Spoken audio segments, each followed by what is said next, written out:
Hello यूरीज, आप सभी लोगों का स्वागत है मूवीज़ बनगढ़ में। आज हम बात करने वाले हैं she and a perfect husband के एपिसोड 27 की। एपिसोड की स्टार्टिंग होती है, यंगवा जैसे ही अपनी स्टोरी सुनाने वाला था, काइली यांग बोल देता है कि ये तो अच्छे से स्टोरी सुना भी नहीं सकता, मैं सारी बात बताता हूँ। और फिर वो बताता है कि मिस्टर क्यू के साथ काम करने के लिए ना इतने ज़्यादा लोग इच्छुक थे, उनके साथ काम करना चाहते थे, बट हर किसी को चांस नहीं मिलता। ये एक टैलेंट शो की तरह ही होता था, बहुत कम लोग ही उनके पास जा पाते थे और उसमें से मेरा फ्रेंड किया। उनके सबसे 3 क्लोज मैनेजर में सबसे यंगेस्ट और सबसे कम एक्सपीरियंस वाला था मेरा फ्रेंड, और इसको सबसे इम्पोर्टेंट प्रोजेक्ट पकड़ा दिया गया और इसने इसको एक साल में ही 37% से बढ़ा दिया।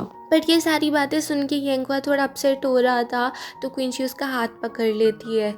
दूसरी साइड दिखाते हैं जुनुई और वूफी की फैमिली मिलती है और वहाँ पर वूफी के डैड वूफी को एक घर गिफ्ट कर देते हैं और साथ में ये भी कह देते हैं जुनुई से कि अगर जब तक तुम्हें घर नहीं मिलता है तब तक ये घर ले लो, अगर कोई नहीं भी मिला तो तुम इसी घर में रह लेना। और वो शादी की बात भी कर देते हैं कि जल्द से जल्द अब अपनी शादी डिसाइड कर लो। जुनुई की मॉम भी कह देती हैं कि हमें भी कोई प्रॉब्लम नहीं है, बच्चे दोनों ही डिसाइड कर लेंगे कि कब शादी रखनी है। नेक्स्ट दिखाते हैं जुनुई की मॉम जुनुई से पूछ रही होती है कि आजकल ये वूफी के डैड को क्या हो गया। पहले तो हम जब भी मिलते थे वो यही कहते थे कि अभी और टाइम है, कर लेंगे शादी, कर लेंगे शादी, बट इस बार तो उन्होंने खुद ही बात ये रख दी और तुम्हें एक इतना बड़ा घर भी गिफ्ट कर दिया, तो तुम्हें घर खरीदने की भी ज़रूरत नहीं है।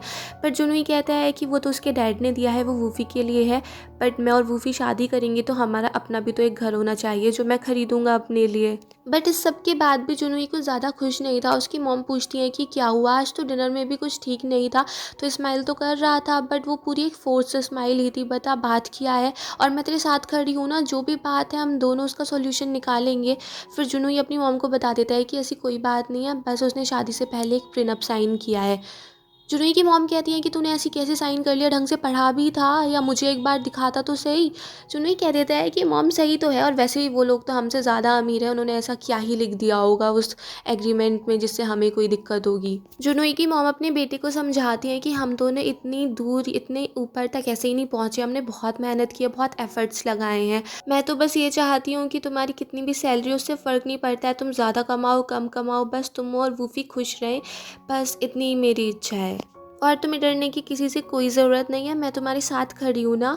फिर दूसरे साइड दिखाते हैं काइली यांग क्विंची को बोल रहा होता है कि अब तुम्हें यंगवा का ध्यान रखना है, और फिर यंगवा से भी कह देता है कि तुम बहुत लकी हो जो तुमने क्विंची से शादी की। फिर दिखाते हैं क्विंची यंगवा से बोल देती है कि मुझे तुम पे बहुत ज़्यादा बिलीव है और मुझे पूरा ट्रस्ट है कि जो भी उस प्रोजेक्ट में प्रॉब्लम हुई थी वो तुम्हारी गलती की वजह से नहीं हुई थी, तुमने उसमें कुछ भी नहीं किया था।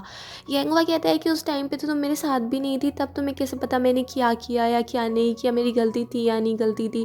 क्विंची कहती है कि मैं इंसान को पढ़ने ना बहुत अच्छे से जानती हूँ, भले से मेरी वैसी वाली स्किल्स ज़्यादा अच्छी नहीं है, बट किसी इंसान को पहचानना मुझे अच्छे से आता है, और मैं ये भी कह सकती हूँ कि तुमने उसमें कुछ भी गलत नहीं किया था। येंगुआ कहता है कि मिस्टर क्यू ने उस प्रोजेक्ट के फेल होने से पहले 2 साल पहले वो प्रोजेक्ट मुझे पकड़ा दिया था, और वो सबसे हमारा सक्सेसफुल प्रोडक्ट था, और जैसे वो मुझे मिला मैंने भी उसमें बहुत मेहनत की, मैंने उसको बहुत अच्छा कर दिया। पहले ही साल में मैंने उसको 37% बढ़ा दिया, बट नेक्स्ट ईयर में सारा पैसा डूब गया। बट उससे मैंने एक बात सीख ली कि अगर हम गलती करते हैं तो गलती का मतलब ये नहीं है कि हमने कुछ बुरा किया है, बल्कि ये हमें एक ऐसे लाइफ लेसन दे जाते हैं जिससे हमें सीखने को मिलता है, हमें ये पता चलता है कि हमें और भी ज़्यादा इम्प्रूवमेंट की ज़रूरत है। बस ये जो आदमी का लालच होता है ना, ये इसको बिगाड़ देता है, वरना मिस्टेक्स और फेलियर्स तो हमारे ट्रेजर होते हैं। तभी वहाँ पे एक छुटकू सा पप्पी आ जाता है, उसको उठा के यंगवा बड़ा खुश हो जाता है। वो क्विंची से बोलता है कि हनी देखो, हमारे पास भी अब एक बेबी आ चुका है, जिसको देख के क्विंची खुद खुश हो जाती है कि आज पहली बार यंगवा ने उसको हनी बोला है, और वो भी उसको देखती रह जाती है।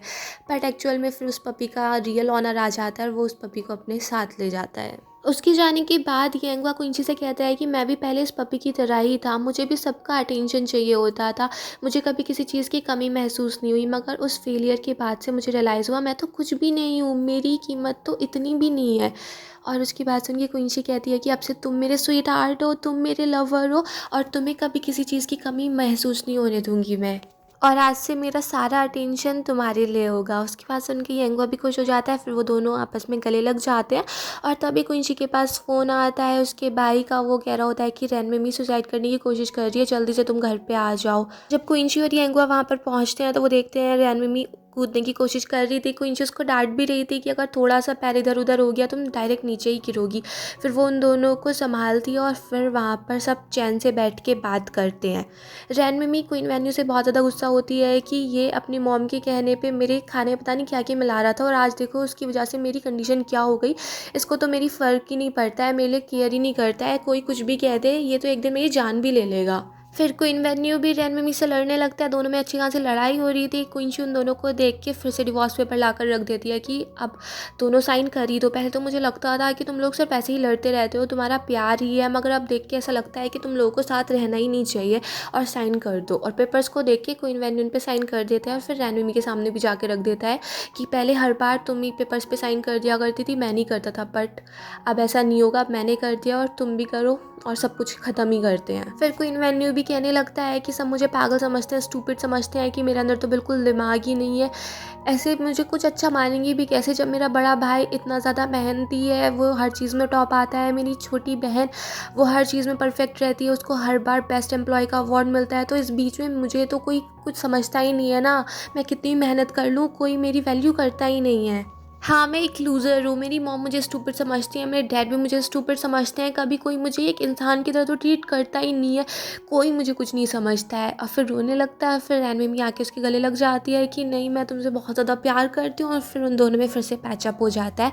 उसको देख के क्विंची और यांगवा भी खुश हो जाते हैं। फिर दिखाते हैं घर पे क्विंची यांगवा से कह रही होती है कि अब मुझे लगता है कि इन दोनों के बीच में फिर से कोई प्रॉब्लम नहीं आएगी, वरना मुझे कुछ और ही सोचना पड़ेगा।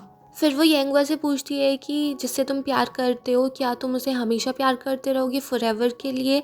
यांगवा कहता है कि इसका आंसर यस है अगर वो लड़की तुम हुई तो।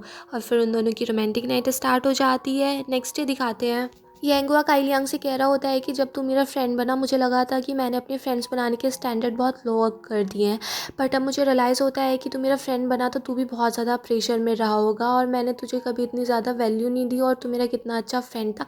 बहुत ज़्यादा फिलोसफिकल बातें कर रहा होता है। उसको सुन के काइलियांग कहता है कि तू ठीक ठाक है ना, आज मेरे फ्रेंड को क्या हो गया है, जैसा तू था पहले वैसे ही मुझे अच्छा लगता था, तुझे कुछ भी बदलने की ज़रूरत नहीं है। और वो यांगवा से भी कह देता है कि मुझे तो लगता है अब तेरा ना जल्दी से प्रमोशन होने वाला है। यांगवा कहता है कल तो मैनेजर मुझे नौकरी से निकाल रहा था, अभी मेरे प्रमोशन की बात कहाँ से आ गई।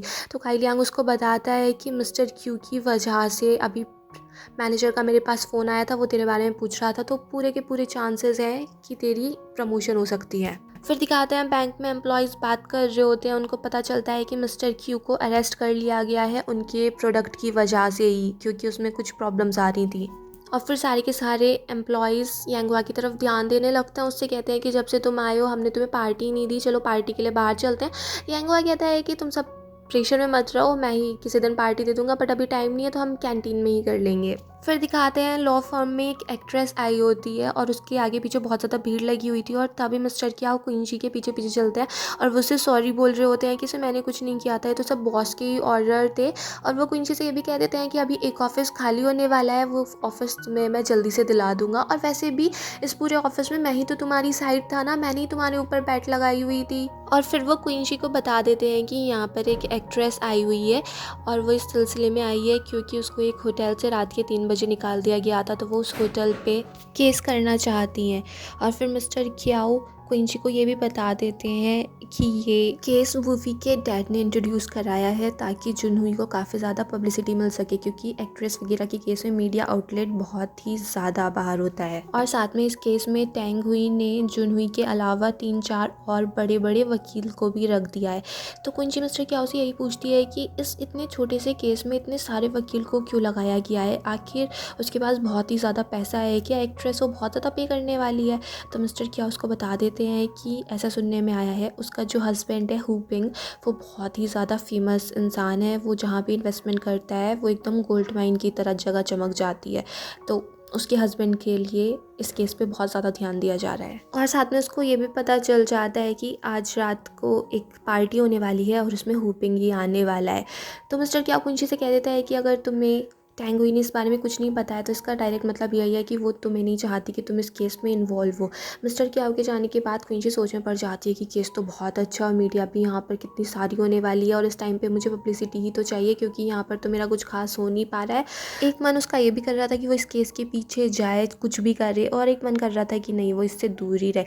फिर दिखाते हैं टेंगुई अपने हस्बैंड से बोल रही होती है कि आज की पार्टी के लिए तो तुम रुक जाओ, और इतनी मुश्किल से हुपिंग के साथ हमें अपॉइंटमेंट मिली है, हम उसको ऐसे ही नहीं बेकार कर सकते हैं। बट उसके हस्बैंड को कहीं और बहुत ही ज़्यादा इंपॉर्टेंट काम था, तो उसके लिए उसे जाना ही था। टेंगुई उसको काफ़ी समझा रही थी, बट वो दूसरा काम भी बहुत ज़रूरी था, तो इसलिए वो आज की रात की पार्टी में रुकना नहीं चाहता था। और वो टेंगुई से बोल देता है कि तुम तो ये सब कामों में एक्सपर्ट हो ना, तुम ही सब कुछ संभाल लोगी। बट टेंगुई कहती है कि मैं बात तो अच्छे से कर सकती हूँ, बट सेल्स वाली बात, बिजनेस वाली बात, उसके लिए तो कोई इंसान चाहिए ही ना, तो मेन को तो यहाँ पर होना ही चाहिए। और फिर यहीं पे ये एपिसोड फिनिश हो जाता है। अगर आपको ये पसंद आया हो तो प्लीज़ मेरे चैनल को सब्सक्राइब करें, लाइक करें, शेयर करें, कमेंट्स करें, and bye bye till next video.